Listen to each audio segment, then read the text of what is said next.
2016 साली पद्मश्री देऊन सन्मान केला ज्यांच्या उज्ज्वल कार्याबद्दल, ज्यांच्या उज्ज्वल सेवेबद्दल आणि ज्यांनी 1993 चा बॉम्ब ब्लास्ट खटला चालवला, ज्यांनी 2008 चा 26/11 चा खटला चालवला आणि अफजल जो कसाब होता त्याला फासावर लटकवलं, असे दिग्गज आणि उज्ज्वल कामगिरी करणारे आजचे प्रमुख पाहुणे, त्याबरोबर पद्मश्री आणि राज्यसभा खासदार माननीय उज्ज्वलजी निकम साहेब.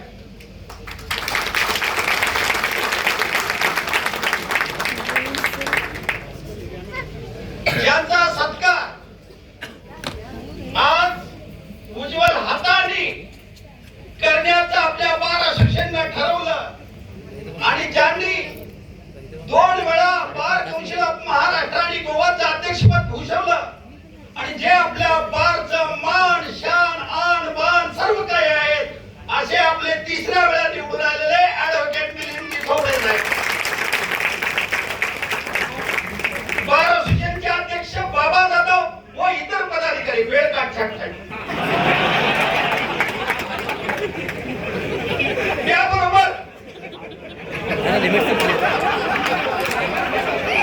त्याबरोबर या ठिकाणी मी जाणीवपूर्वक नाव घेऊ इच्छितो की असा पुत्र असावा असा गुंडा त्याचा त्रिलोकी झेंडा असं म्हणतात की अशा ठिकाणी या ठिकाणी उपस्थित असलेल्या आमच्या मिलिंद थोबडे साहेबांच्या आई साहेब विजयताई थोबडे, त्याबरोबर घरात असणारी आपली पत्नी जर अतिशय चांगला सपोर्ट करत असेल तर उत्कृष्ट कामगिरी त्याशिवाय माणूस करू शकत नाही. म्हणून आज कार्यक्रमाला जाणीवपूर्वक उपस्थित असलेल्या आमच्या ऍडव्होकेट मिलिंद थोबडे साहेबांच्या सुविद्य पत्नी सुचेताताई थोबडे, त्याबरोबर पुढची पिढी सुद्धा आदर्श घडली पाहिजे असं ज्यांना वाटतं, म्हणून की काय आज सरांच्या सुनबाई श्रद्धाताई थोबडे सुद्धा इथे उपस्थित आहे आणि त्याबरोबर 4थी पिढी सुद्धा म्हणजे ते नाथसरांची ती सुद्धा उपस्थित आहे.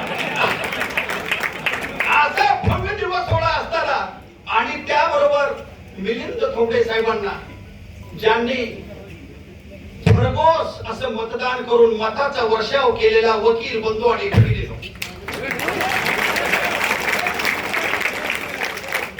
हा जो सत्कार आहे हा सत्कार हा मिलिंद थोबडे साहेबांच्या कर्मयोगाचा सत्कार. हा सत्कार जो आहे तो सरांनी केलेल्या सेवापूर्तीचा आहे. सरांच्या हाती त्यांच्या वडिलांनी जी परंपरा दिली वकिलीची, ती परंपरा बाप से बेटा सवाई याप्रमाणे वाढवली आणि इतकी वाढवली की सरांच्या वडिलांनी वकिलीवर प्रेम केलं होतं, पण सरांनी वकिलीवर तर केलं पण वकिलावरही केलं हे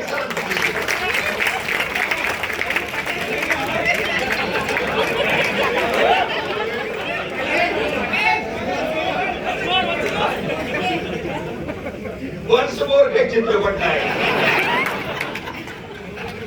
आणि सरांनी वकिलांवरती एवढं प्रेम केलं. 2009 पूर्वी 27 वर्ष आपल्या सोलापूर जिल्ह्याचा एकही प्रतिनिधी बार कौन्सिल ऑफ महाराष्ट्र आणि गोवावरती नव्हता. वेदना अशा होत्या की एखाद्या वकिलाला जर आजारी पडला, कदाचित त्याची परिस्थिती चांगली नसेल सरजी, तर त्यावेळेला त्या वेदना अशा असायच्या की आता त्याला आधार द्यायचा कसा. थोबडे साहेबांनाही प्रश्न पडायचा.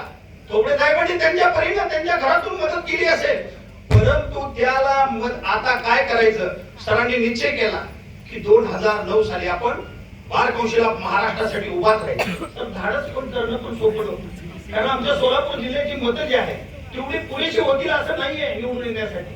मग अशी परिस्थिती असताना सरांनी जे धाडस दाखवलं, म्हणतात की सरांनी इथल्या वकिलांना उभं केलं, जाग केलं आणि त्यांना स्वाभिमानानं सांगितलं बार कौन्सिल ऑफ महाराष्ट्र आणि गोवावर मी सदस्य जाणार, तुम्ही फक्त पाठीशी राहा. आणि पाठीशी राहिल्यानंतर सरांनी निवडूनच येऊन दाखवलं आणि बार कौन्सिल ऑफ महाराष्ट्र आणि गोवाचं अध्यक्षपद धारण केलं. त्याच्यानंतर 2018-19 मध्ये पुन्हा एकदा सदस्य झाले, पुन्हा अध्यक्ष झाले आता तर तिसऱ्या वेळेला निवडून आले. आता मला सांगा, अँटी इन्कम कशी हा प्रकारे करतो? लोकांना वेदना होता, ह्यांनाच का, असंच का, तसंच का, असे अनेक प्रश्न उपस्थित करत असतात. पण त्यावेळेला सांगितलं, बऱ्याच लोकांना सांगितलं, थोडेसाठी सांगितलं की जर तुम्ही सांगत असाल तर मी गप्प बसतो, काय गरज नाही मला पदाची. परमेश्वरानं मला वकील दिले, वकील करतो, काय हरकत नाही.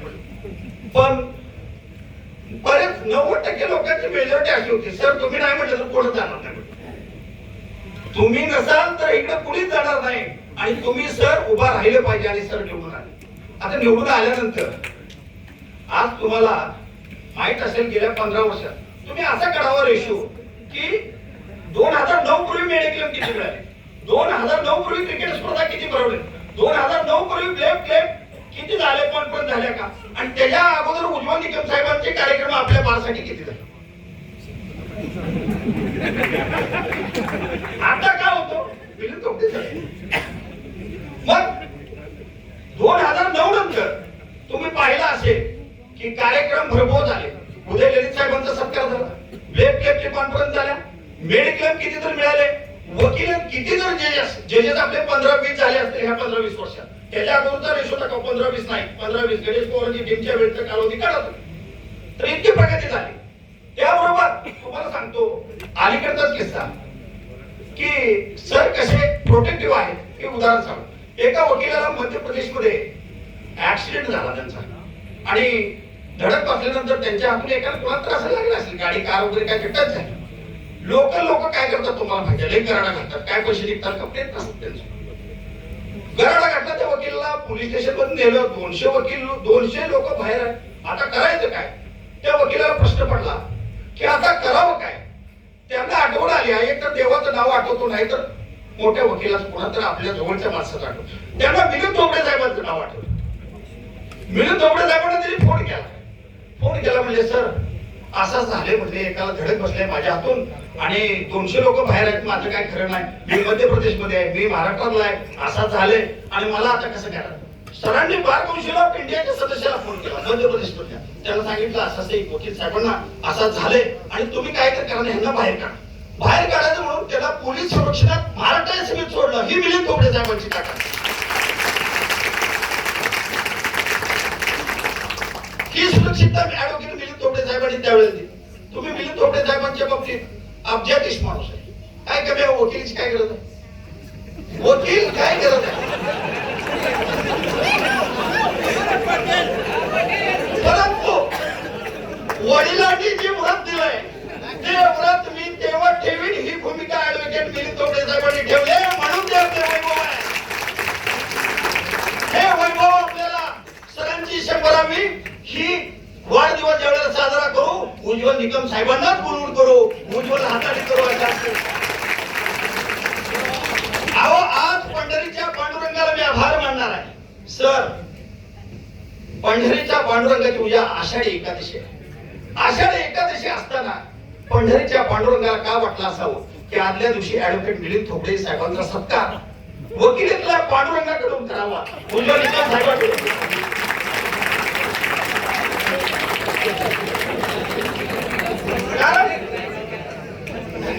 हा सत्कार आज जो झालाय सगळीकडं पंढरपूरकडे लाखोची रांग लागलेली आहे, सगळे लोक चालत वारकरी चाललेले आहेत.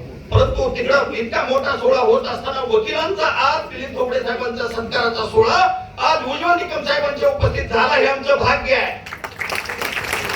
उज्ज्वल निकम साहेब यांनी शब्द दिला त्याप्रमाणे ते आले. एक लक्षात घ्या, फक्त नोटरी साहेबांच्या बाबतीत मी एक फक्त बोलतो आणि मी भाषण थांबवणारा वेळ घेणार नाही. नोटरी 140 आम्हाला मिळाल्या, 140 आम्हाला मिळाल्या. कुठल्या सोलापूर शहरातले 140 झाले, पूर्ण सोलापूर जिल्ह्यातले 300. आम्हाला ज्या वेळेला मुंबईला जायचं तिथं अर्ज द्यायचा, तिथनं अर्ज दिल्यानंतर तिथं राहायचं, सगळी पूर्तता करायची, परत नंतर तिथे थांबायचं, राहायचं, सगळं म्हणजे एका नोटरीला 5,000 खर्च आला. 5,000 खर्च म्हणजे 300 नोटरी म्हणल्यावर 15 लाख आमचे केले असते. किती? 15 लाख. 15 लाख जर आमचे केले असते आणि विशेष करून ती वकील जर एक्सपर्ट असेल कुठल्या तर क्षेत्रात तर त्याला समजा कुणाला 5 मिळाले असते, कुणाला 10 मिळाले असते, 4-5 दिवसाचे ती पैसे भरा. 30 ते 40 लाख रुपये ऍडव्होकेट मिलिंद थोपटे साहेबांमुळे आपले त्यावेळेला वाटले, सत्कार करून आपल्याला नोटरीचं डुअल सर्टिफिकेट दिलं. आणि ते सर्टिफिकेट झाल्यावर किती जणांना नोटऱ्या मिळाल्या, हे ऍडव्होकेट मिलिंद थोपटे साहेबांचं सही आहे. मिलिंद थोपटे साहेब कुणाविषयी कधीच वाईट बोलत नाहीत, हे एक वैशिष्ट्य आहे. ऍडव्होकेट मिलिंद थोपटे साहेब हे कर्मयोगी आहेत, ज्ञानयोगी आहेत, अभ्यासयोगी आहेत आणि त्याबरोबर सर्व लोकांची मन जाणणार आहेत. कोण काय लायकीचा त म्हणल्यावर ताक ओळखणारे ही सुद्धा त्यांच्याकडे आयडिया आहे. आणि तेवढी मोठी आयडिया असताना त्यांचं तुम्ही काय सहज गटामध्ये दिलं नाही, तुम्ही सुद्धा मेरिट लिस्ट काढली. ह्याला मत दिल्यावर कसं होतं, त्याला मत दिल्यावर कसं होतं, निवडून कोण येत नाही, निवडून आलं हे निवडून येण्यासारखं आहेत का? म्हणजे तुम्ही सुद्धा त्याची क्वालिटी बिलिटी सगळी तपासली आणि क्वालिटी मध्ये ते बसले म्हणून तुम्ही मत दिली. आणि म्हणून अशा मिलिंद थोपटे साहेबांचा सत्कार आज उज्ज्वल निकम साहेबांच्या हातनं झाला. पांडुरंगा तुझा आभार मानतो, कारण उज्ज्वल निकम साहेब आम्हाला लाभणं हेच आमचं मान. विशेष करून मगाशी मी पाहिलं की सत्कार करत असताना काही क्रिकेटर लोकांनी स्पोर्टली नेचरने केलं. काही लोकांनी तुळशीचा हार आणि तुकारामांचा टोप आणलेला होता, तो सत्कार करण्याचा प्रयत्न केला. कदाचित सरांना ते सांगत असावेत, सर तुम्ही काम केलंय, अध्यात्माकडे भरपूर लक्ष द्या. आणि त्याबरोबर सत्कार होत असताना अशा वेळेला झालाय की पंढरीच्या पांडुरंगाचा सत्कार उद्याच्याला सगळीकडे 16 ओढणार. आदल्या दिवशी मिलिंद थोपटे साहेबांना पांडुरंगानं हा हार पाठवला असावा असं मला वाटतंय. आणि उज्ज्वल निकम साहेबांच्या हातनं हा सत्कार झाला.